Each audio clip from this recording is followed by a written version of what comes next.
ছবিটা করি মুখ্যমন্ত্রী হায় হায় এই মিথ্যা প্রতিশ্রুতি মানছি না, মানবো না। এই মিথ্যা প্রতিশ্রুতি মানছি না, মানবো না। এই মিথ্যা প্রতিশ্রুতি আজকে রাস্তায় আপনারা শুধু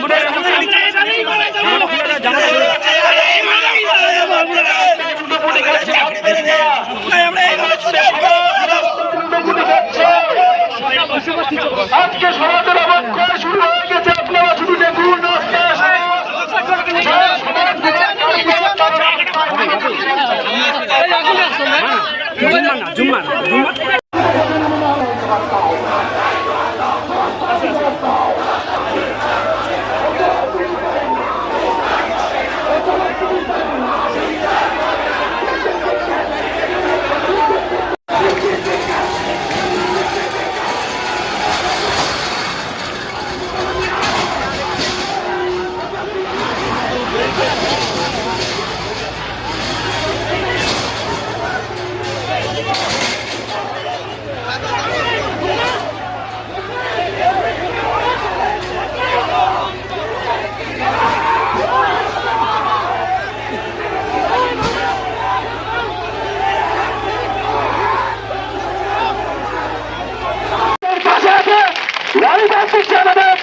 আমরা কাউকে ছেড়ে কথা বলবো না।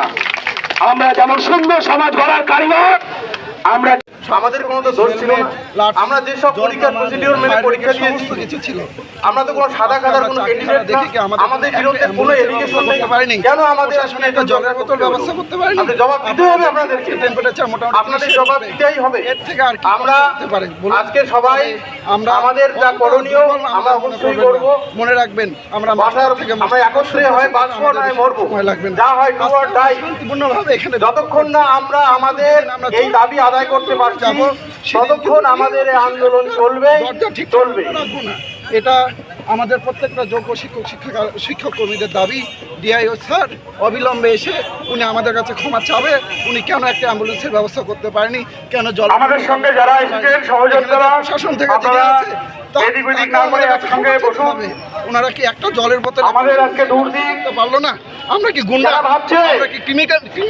আজকে শিক্ষকরা রাস্তায় বসে গেছে। আমরা শান্তপূর্ণ ভাবে কি আনন্দের ব্যাপার। আমাদের হাতে যারা যোগ্যতার সহিত কার হাতে ফ্ল্যাগ নেই, যারা দিন রাত খেটে কাগজ সেই কাগজে লেখা আছে চাকরির আমাদের শক্তি পদ্ধতি আর অতিক্রম করে আজকে তার অবমাননা চাকরিগুলো এর থেকে 6 বছর 7 বছর চাকরি করলাম আমরা।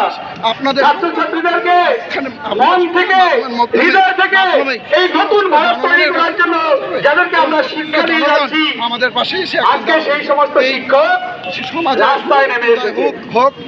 আমি যত সমাজের কাছে বলবো আছে আপনারা আমাদের পাশে এসে দাঁড়ান। আজকে আমরা কোন পর্যায়ে পৌঁছে গেছি অনুরোধ করছি। আজকে আমাদের সমাজে প্রণব কুমার সরকার, আমি ভৌতবিজ্ঞানী, যারা শিক্ষা দেয় কাটা পাহাড় হাই স্কুল।